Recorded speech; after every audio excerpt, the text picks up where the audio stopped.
Selamat datang di Analisa Harian Market Kripto untuk tanggal 26 Maret 2026. Hari ini kita akan melihat bagaimana siklus market berjalan dan sentimen pasar yang sedang terjadi. Mari kita coba sama-sama memahami kondisi market saat ini agar kita bisa memaksimalkan potensi strategi kita. Sebelum kita mulai, penting untuk diingat bahwa konten ini hanyalah informasi dan bukan merupakan saran keuangan. Investasi kripto memiliki resiko tinggi, jadi pastikan untuk selalu melakukan riset mandiri dan berkonsultasi dengan ahli keuangan sebelum membuat keputusan investasi. Keputusan ada di tangan Anda, dan kami tidak bertanggung jawab atas kerugian yang mungkin Anda alami. Kita coba sedikit intip kalender ekonomi ya.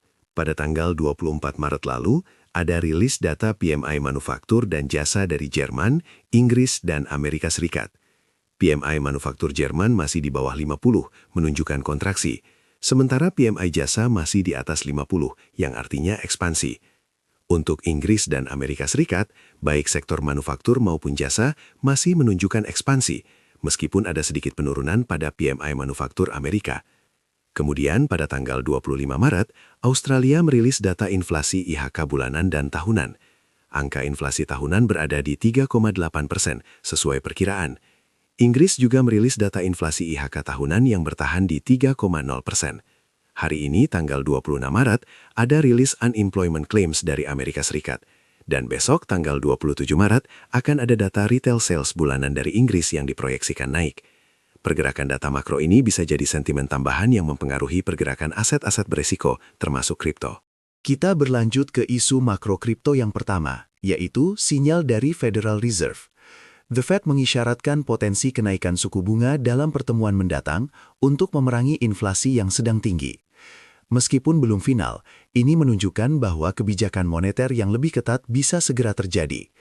Perubahan kebijakan ini sangat penting, karena biasanya kenaikan suku bunga Fed dapat meningkatkan volatilitas pasar. Dolar bisa menguat, dan minat investor terhadap aset berisiko seperti kripto cenderung menurun. Bitcoin dan Ethereum sebagai aset digital utama berpotensi mengalami tekanan jual jika kebijakan moneter ketat ini terus berlanjut. Investor mungkin beralih ke aset yang lebih aman atau setidaknya pasar akan lebih berhati-hati. Selanjutnya, inflasi di zona euro yang terus meningkat. Data terbaru menunjukkan bahwa inflasi telah mencapai 8,5%, didorong oleh kenaikan harga energi dan pangan.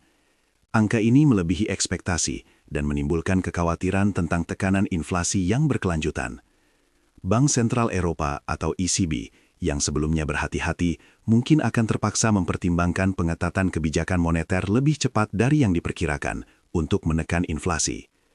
Inflasi yang tinggi di zona euro ini bisa memengaruhi sentimen investor terhadap aset berisiko.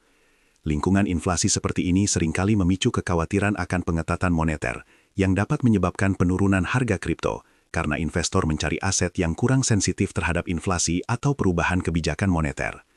Potensi perbedaan kebijakan antar bank sentral global juga bisa menambah volatilitas di pasar kripto. Dan yang ketiga, Tiongkok kembali memperketat regulasi kripto. Pemerintah Tiongkok baru saja mengumumkan penumpasan baru terhadap platform trading kripto, memperkuat larangan exchange kripto dan ICO di dalam negeri. Langkah ini bertujuan untuk mengurangi resiko keuangan dari spekulasi dan menjaga stabilitas finansial.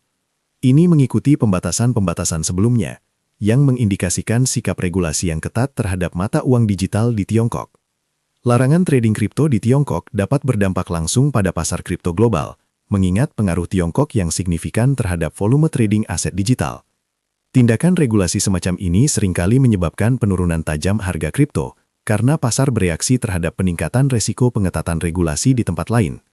Hal ini bisa memicu volatilitas dan kehati-hatian di kalangan investor secara keseluruhan di ekosistem kripto. Mari kita lihat bagaimana sentimen pasar saat ini dengan melihat Fear and Greed Index.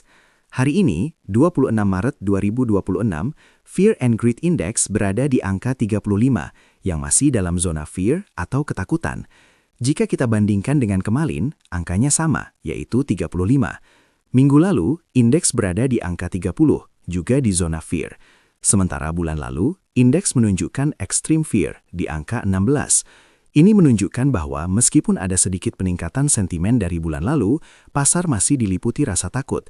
investor cenderung berhati-hati, dan ini bisa menjadi indikasi bahwa tekanan jual masih ada, atau setidaknya sentimen belum cukup kuat untuk mendorong harga naik secara signifikan.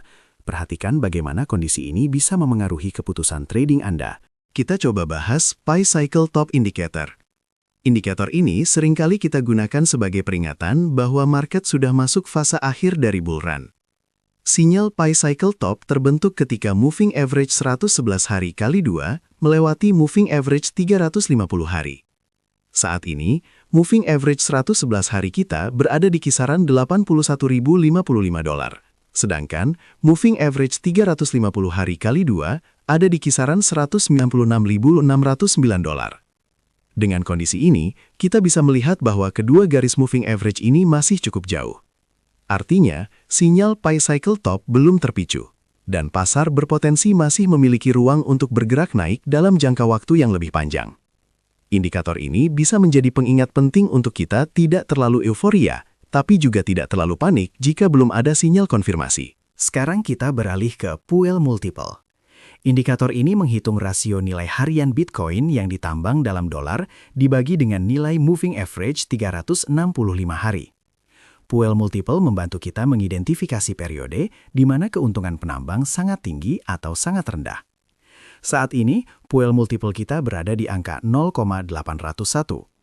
Angka ini menunjukkan bahwa kita masih berada dalam area yang secara historis merupakan fase awal atau menengah dari bull run. Biasanya, ketika Puel Multiple naik di atas angka 2, itu bisa menjadi sinyal potensi puncak pasar.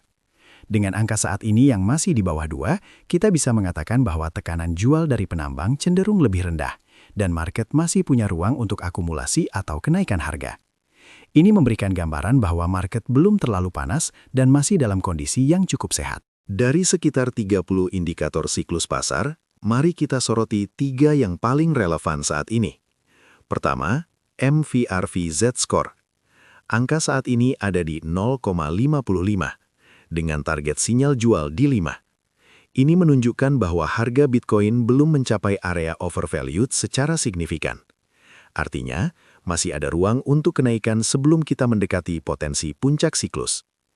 Kedua, Bitcoin Reserve Risk.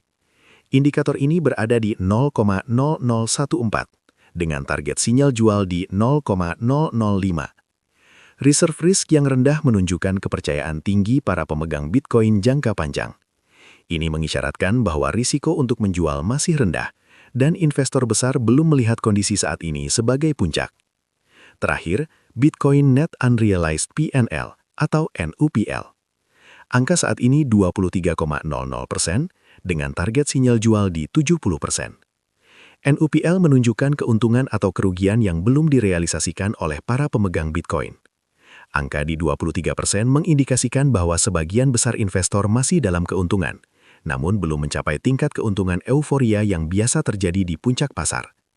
Ketiga indikator ini secara sinergis menunjukkan bahwa pasar belum mendekati puncak siklus dan masih ada potensi kenaikan dalam beberapa waktu ke depan. Demikian analisa market kripto kita hari ini, 26 Maret 2026. Ingatlah bahwa semua informasi yang disampaikan di sini bertujuan untuk edukasi dan bukan merupakan nasihat keuangan. Pasar kripto sangat dinamis, jadi selalu lakukan riset pribadi dan gunakan pertimbangan yang matang sebelum mengambil keputusan investasi apapun. Terima kasih telah menonton, sampai jumpa di analisa berikutnya.